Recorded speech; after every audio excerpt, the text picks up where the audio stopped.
Muy buenas noches, docente. Nosotros somos el grupo G y está conformado por Alison Farinango, Marco Sanguano, Alexander Molina y mi persona, Valerie Muñoz. Vamos a hacer el análisis del dominio y sus limitaciones desde la teoría y la práctica, con un caso ejemplificado que sería el caso de la finca San Carlos. La definición de dominio y características esenciales según el Código Civil. La propiedad es el derecho que confiere al sujeto el poder más amplio sobre una cosa. En principio, lo faculta para apropiarse en forma exclusiva de todas las utilidades que el bien es capaz de proporcionar. En cambio, los derechos reales otorgan poderes limitados sobre la cosa, solo autorizan aprovechamientos parciales. Las características esenciales del dominio. Es un derecho real, es pleno, es absoluto, es exclusivo, es perpetuo, es transmisible, es independiente. La explicación de la copropiedad también llamada comunidad, es el derecho de propiedad de dos o más personas sobre una sola y misma cosa, por indiviso y que corresponde a cada una de ellas. Es una parte alícuota, ideal o abstracta. El código no define la copropiedad en varias de sus disposiciones al laude. Hay esta pluralidad de sujetos, pero el dominio de una sola cosa.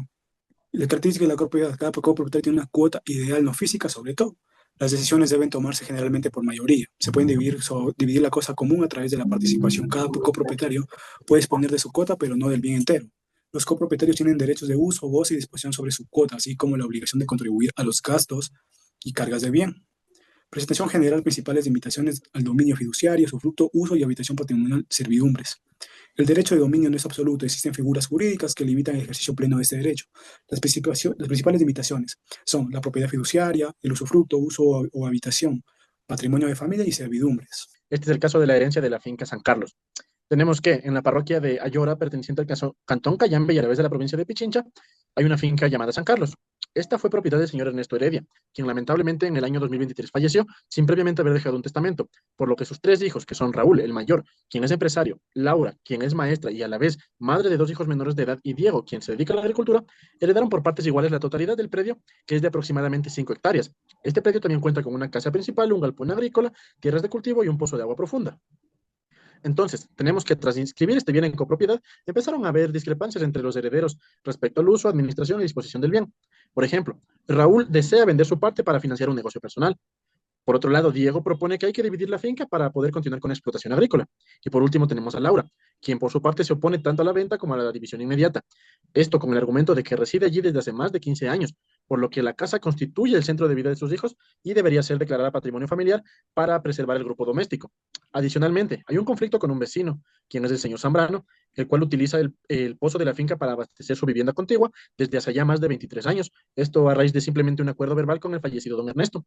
El uso del agua ha sido constante, pacífico y visible, aunque hay que recalcar que nunca fue inscrito ni formalizado por escrito. Entonces, dentro del caso planteado, analizamos tres figuras jurídicas que se involucran. La primera es la copropiedad. ¿Hay copropiedad? Sí, ya que las tres personas son titulares del derecho de dominio al mismo tiempo y en igual proporción. Esto implica que ninguno de los tres puede disponer de una parte específica del bien sin acuerdo de los demás o los demás sin su participación. Como segunda figura jurídica tenemos la servidumbre de acueducto.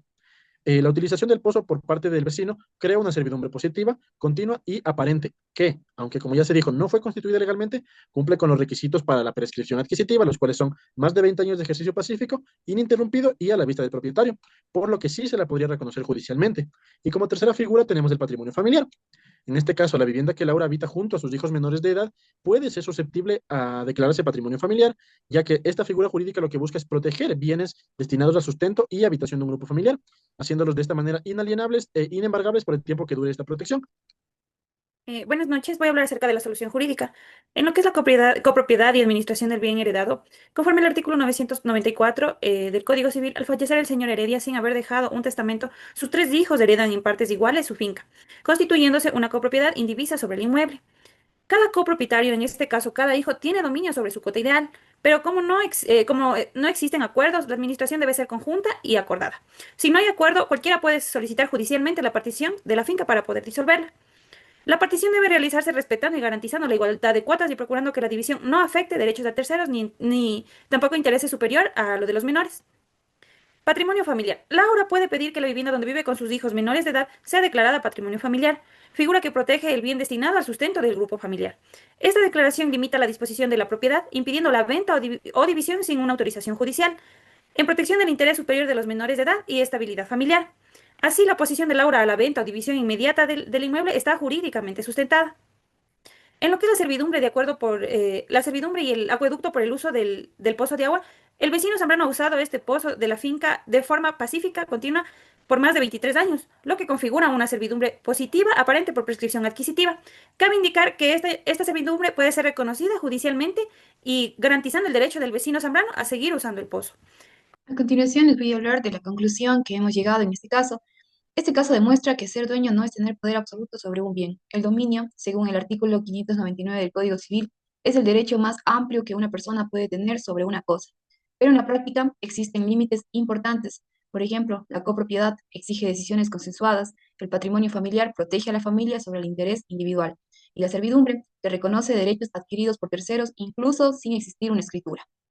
En el caso que hemos escogido con mis compañeros, que es la finca de San Carlos, refleja la claridad de estas realidades jurídicas. La muerte intestada del señor Ernesto Heredia da lugar a una copropiedad entre sus tres hijos, quienes heredan en partes iguales el dominio del inmueble. Sin embargo, el uso compartido del bien genera desacuerdos. Uno de los herederos desea vender su parte, otro propone dividir la finca, la tercera, en el caso de Laura, se opone basándose en que es su residencia prolongada y también es la protección sobre sus hijos menores de edad, proponiendo declarar esta casa como patrimonio familiar, por encima de la libre disposición del bien. Por otro lado, el conflicto con el vecino Zambrano pone en evidencia otra limitación del dominio, la existencia de una servidumbre.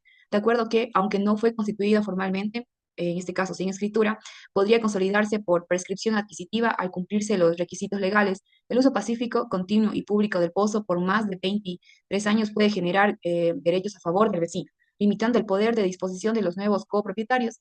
Estos ejemplos demuestran que el derecho de la propiedad, lejos de ser un concepto rígido, debe entenderse en un contexto social, jurídico y humano. Aunque los herederos poseen un derecho legítimo sobre esta finca, su ejercicio está condicionado por la existencia de otros derechos y figuras jurídicas que operan como límites necesarios. La copropiedad impide la disposición individual de una parte del bien sin acuerdo.